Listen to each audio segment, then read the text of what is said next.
Hey there! Welcome to the CMMC Compliance Guide podcast. I'm Stacey. And I'm Brooke. From Justice IT Consulting, where we help businesses like yours navigate CMMC and NIST 800-171 compliance. We're hired guns, getting companies fast-tracked to compliance, but today we're here to give you all the secrets for free. So if you want to tackle it yourself, you're equipped to do so.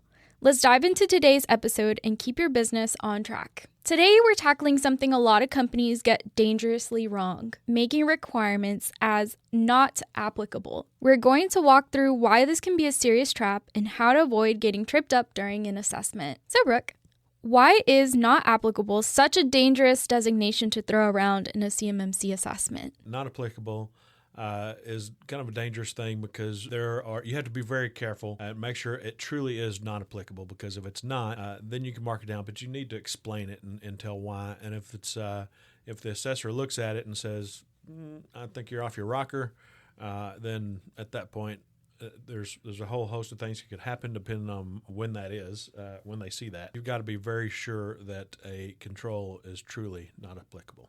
Can you go into what are some of the most common ways companies incorrectly mark something as not applicable? Some of the ways that people get this wrong, for instance, is like Wi-Fi. For instance, I don't know why, but people seem to have a misconception about Wi-Fi sometimes. Maybe the guest Wi-Fi, maybe all they have is guest Wi-Fi, and they say it's guest Wi-Fi, and it's not applicable here. Mm-hmm. So really, truly, that would be out of scope, but you have to make sure that it truly is, because a lot of these companies you see that have a guest Wi-Fi network, it's actually on their regular LAN, so regular corporate network. So there may be some protections added, but you've got to be very, very careful with things like that. Another thing is remote access. There's a whole host of ways to access your network remotely. And if there's, people have a tendency of forgetting, is you mean Splashtop is part of that? Yes, if you have Splashtop installed and you can access it remotely, which is what Splashtop is for, or LogMeIn or any of those kinds of remote access programs, yes, those are in scope and would not be not applicable if they connect to your network where there's CUI and you haven't scoped out what they connect to. Public access systems, you can't just say it's not applicable for public access systems. For instance, if you have a website, if you don't have a website, absolutely that would probably, and you don't have anything else, maybe it is not applicable. But most people have websites these days, and that would you'd have to make sure that that is in scope. That's a public access system, and you have to make sure that there's no CUI posted to it. You have to have some procedure around that, so it's not applicable. I guess that makes it applicable. So, and then mobile devices. People are always wanting to say their mobile devices. They're not in scope or they're not applicable. For some of the controls that address mobile devices. When you find out, you get your email on those, and then you say that you can send secure emails out. Is that are you sure you can reach your OneDrive files that are in the GovCloud? Are you sure those are not? Are you sure that phone's not in scope now? Or are you sure it's not applicable? Because most likely that's going to be applicable. That's a big sticking point as well too. We actually did a scoping episode together where we talking about mobile devices. So if you're still a little confused about it, definitely check that out. We go a little bit deeper on all of those great scoping tips. Moving onward, how do assessors validate whether an not applicable claim is valid or not? Well, they look at your CUI data flow diagrams. Hopefully you have that. They look at your system security plan. They look at your network diagrams, what you've classified as in scope, what you've classified as out of scope, if it all makes sense and everything aligns properly. For instance, if you fill out a data flow diagram and you say it comes into your server, but on your server there's no ACLs or anything that classify, for instance, CUI from anything else, then that's going to be a problem. so they look at your SSPs. They talk to your staff. That part of this whole thing is interview questions. So they'll want to talk to some of your staff. They'll say, Stacey,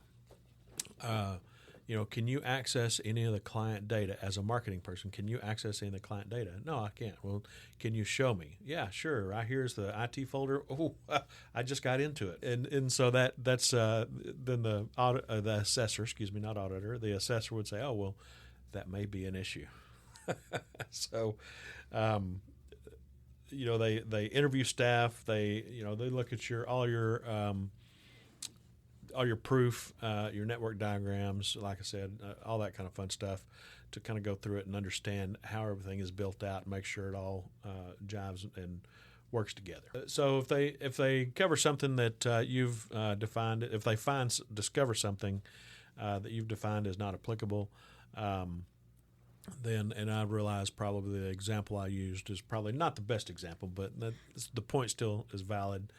They can still interview staff, and if they discover that something you marked as not applicable, then they can say, hey, look, this is actually applicable here, and now this control is going to be scored as not met instead of not applicable.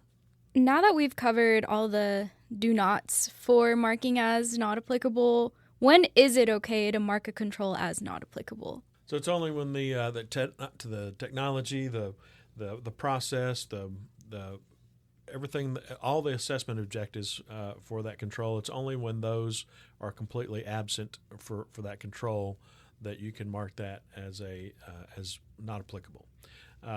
You can't mark it as not applicable because it's too expensive or too hard. You can't. So you've got to be very careful when you do that.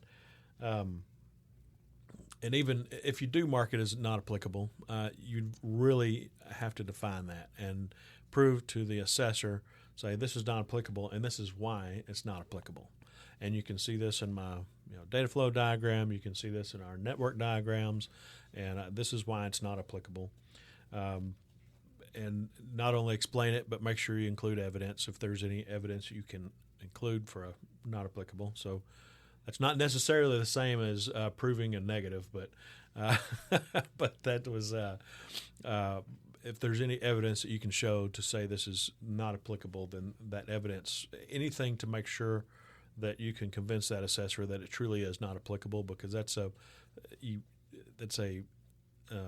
I guess what I'm trying to say is that should be a very high standard. So to say something is not applicable and just doesn't apply to me is not good enough. The other thing you can do, and admittedly this is a lot harder, but if you want to classify a control as not applicable, you can get an exception from the DoD CIO. So I guess you could contact Katie Arrington's office, say, hey, this doesn't apply to us, and this is why, but I want a formal exception from you so I can have that and show the assessor. If you want to be very comfortable with it, I'm sure there have been probably people that have asked for that, but I don't know of any particularly, and that would be a very tall bar, a very high bar to cross for me to say, yeah, let's go to Katie Arrington right. and ask her in her office if we can be accepted from this. But you can. That is allowed for in this in CMMC and the NIST 800-171. And just I've got a note here just to remind you is that cost and difficulty is not an excuse to classify something as not applicable. Though that's going to cost $20,000 to fix that. Well, doesn't matter. The way the DoD sees it is that you should have already had all this figured out by now, and the only cost you necessarily should be worrying about is the cost of assessment. The cost of meeting all the controls should already be done and already be water under the bridge. Everybody already knows that, and what they should be doing. I guess the only reason you might not know that is if you didn't have any contracts yet. But that's just the way the DoD sees it. They already should have been done and met by now, and those costs to be compliant should already be sunk costs. Let's talk about the big scary risks with not applicable. is the legal risks that nobody's talking about. So what are those bigger risks that are beyond just failing your assessment? Well, there's failing your assessment, but there's also the False Claims Act always comes in. Something like this, if you knowingly said something was not applicable and you were just hoping to slide it under the radar or something like that. But the False Claims Act always comes in, and then it turns into a legal risk. There's all sorts of things you could happen. There's all sorts of things that could happen. You could lose your contract, and that's bad enough. You could be fined. I know there's a couple of universities. Somebody else another company. Anyway, they've been fined millions of dollars because they just said, "Hey, all these don't apply to us," and it wasn't true, and it was a blatantly false statement. Now if it's just a screw up, and a disagreement with an assessor, that's, I would think. This is not legal advice, but I would think that's a lot less likely to end up with the False Claims Act. But if it's something you just blatantly, said these don't apply, and you made up some false information to say, there are some information maybe that wasn't completely accurate. Maybe you left out some things, there is a sin of omission, crime of omission, however you want to, whatever that is. But so if you leave out some things, to say, yes, this is, if you would have put those things in, it would be applicable. But, when you leave those out, that is a sin of omission, and that can lead you to a False Claims Act. So the False Claims Act is a thing to stay way away from, steer way clear of that. So just be very careful. And the other thing to go along with the False Claims Act is there are whistleblower protections. So if you're not doing things properly and you're just trying to skirt by and see if you can get everything done properly, or done, I guess, improperly. But anyway, you're trying to get everything done. There are whistleblower protections, and if one of your employees decides that hey, I want no part of this because it's not right, they can go and turn you in. So it is a thing to be very careful of, and again, steer way clear of that. But there are whistleblower protections, so it's not like you can skirt through and keep a short leash on all your employees to make sure they don't spill the beans. So seems like the intention is very important when you're checking that off. Yes. Yeah, the intention is important. Where it would fall is anybody's guess, because there's all sorts of. It really will depend on the situation. I can't tell you that if it was just completely unintentional that it wouldn't end up there, but the likelihood is a lot less that if it's unintentional and purely a mistake, it probably won't end up with the False Claims Act. Now that we've covered all the big, scary legal risks, let's jump into how we can avoid all of those when we mark off as not applicable. So could you delve into maybe some tips and tricks and to-dos that our listeners can do to make sure they don't fall into that trap? Sure. So, the biggest thing is just assume all the controls apply to you. And even if for instance, even if you don't have remote access, we don't have remote access, but here's our policy in case we decide to turn this on. This is what we'll do. I'm just a one-man shop and I don't have any other employees, but this is what I would do is if I hire somebody else. That's an easy thing to do. So I'd be very, very judicious with the not applicable. For instance, if you're a one-man shop, there's a lot of this stuff you can go, well, I'm going to throw this out the door because most of that doesn't apply to me. Well, it does, and just because you're a one-man shop doesn't mean you don't need any cybersecurity training, even if you're a smart guy or a smart woman. So,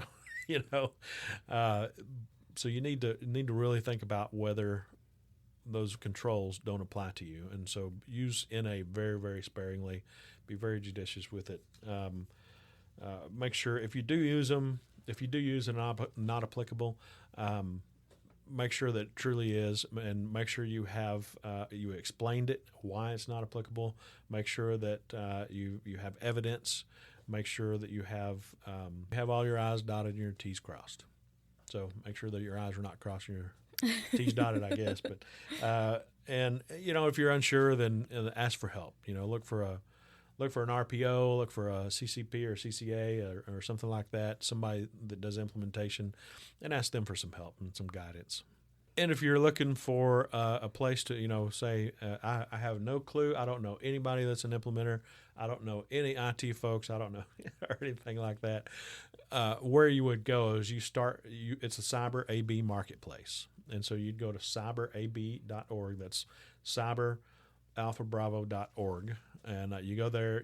I think the CMMC Marketplace is over on the right-hand side. You click on that, and you can filter for RPOs. You can filter for CCAs and CCPs. And then you can also filter, I think, for the area of the United States it's in. I don't remember off the top of my head. I think it's by state. But there's all sorts of stuff you can filter on and search for RPOs there. If you have any questions about what we covered, reach out to us. We're here to help fast-track your compliance journey. Text, email, or call in your questions, and we'll answer them for free here on the podcast. You can find our contact information at CMMCComplianceguide.com. Stay tuned for our next episode. Until then, stay compliant and stay secure, and make sure to subscribe.